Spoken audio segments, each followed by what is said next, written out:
All right. Well, continuing along with the same stuff here, we are going to continue moving forward regarding this soon to be failed prediction by the futurist community, or the future fulfillment people, if you will, regarding September 23rd, 2017. Look, we're watching a situation that is just incredible.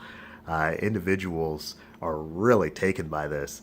I've only been making this series, I think, for maybe 3 weeks roughly.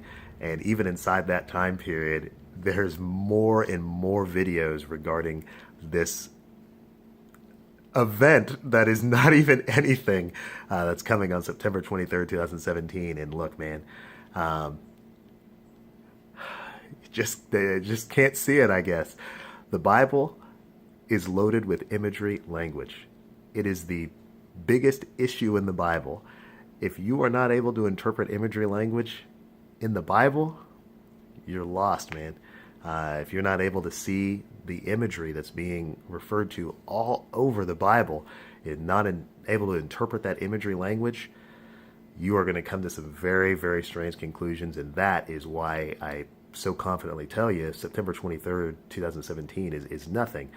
Individuals are lost in imagery language. The reality is that Revelation, and actually the entirety of biblical prophecy, has been fully fulfilled. You live inside the new heaven and new earth that was prophesied in Revelation 21 and 22, as well as Isaiah 65 and 66. We've lived inside this new heaven and new earth, this fullness, for nearly 2,000 years. People are not recognizing what's prophesied. The main reason why is because it's loaded with imagery language. Anyway, continuing along, Revelation chapter 12 has 17 verses. And we've already covered the aspect regarding the sign of the woman. And in fact, I will go ahead and read it here so you can kind of see the aspect I'm talking about today, which actually has to do with the dragon, the other aspect. That's part of the astrological sign. So in verse 1 it says, "And a great sign was seen in the heavens, a woman clad with the sun, with the moon under her feet, and on her head a crown of 12 stars. That's referring there to, according to the futurists, an astrological sign which is going to show up in the sky above Jerusalem. It's the astrological sign of Virgo. Take specific note, though, how it starts off. It says, "And a great sign was seen in the heaven." So this is the way it leads in.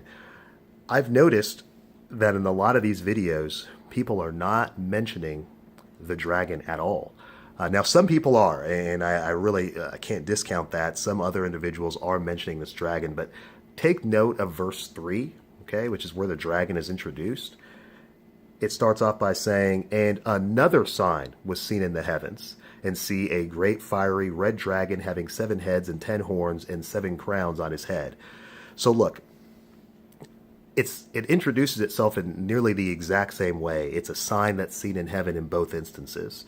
So if you're going to make the case that Revelation chapter 12 verses 1 and 2 are detailing the astrological sign of Virgo, you also need to admit that the dragon is introduced just 2 verses later with the exact same language, which means that this is also an astrological sign. And by the reasoning that's already been put forward, it should actually probably be a constellation as well, being that Virgo is a constellation. But no one, as far as I've seen, of all the videos and information I've seen regarding the date, nobody is saying it's actually a constellation. The only reference I've seen to the dragon is in regard of a Planet X, or Planet 7X Destroyer, or Nibiru, Planet Nibiru, or this mystery planet that is supposedly in the solar system. Look, if you want to make this the dragon, at least you're being fair to the fact that that planet would also be in space, and the woman, Virgo, is in space. But I think you can probably tell there is some issues here. There's some substantial logical fallacies, being that how does one be a constellation, another one is a planet? It's getting a bit messy. And this is really kind of one of my big arguments against the futurists in general, is the arguments, they they got so many holes, they can't hold any water. But the focal point of what I want to discuss regarding this dragon, which is supposedly Planet 7X, or maybe a comet of some kind, or Planet Nibiru, or Planet X, is that if you continue along, just observing the context, like I said, Revelation chapter 12 is very short. It's only 17 verses. If you move down from verse 3 into verse 9, you'll notice it says, "And the great dragon was thrown out, the serpent of old, called the devil and Satan, who leads all the world astray. He was thrown to the earth, and his messengers were thrown out with him." You've got a major problem here, because the dragon that's referred to in verse 3 is now on the planet by verse 9, which means that it isn't a planet. It cannot be Planet 7X the Destroyer. It cannot be Planet Nibiru. It can't be any of this stuff, because the dragon that is there in verse 3 is on the planet by verse 9. It does not hold up as being an astrological sign if it's an astrological sign in one instance, and then just 6 verses later, it's on the planet. It's unbelievable to me. We have got to get past this extremely bizarre desire to embrace absolute hysteria. There's only 17 verses there. You cannot come to the conclusion that in one instance it's a constellation, then in this instance it's a planet, but then it's on the planet. The very planet destroyer thing is on the planet then, on Earth. It's the same issue with the woman. She's an astrological sign in verses 1 and 2, but by verse 6, she's on the planet. What does this tell us? It's imagery language that needs to be decoded.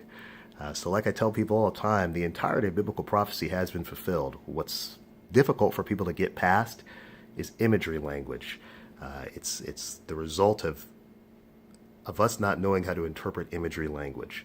That's the reason people think all sorts of things are coming to be on the planet, when in reality, we live inside the fullness. So there you guys go. See you later.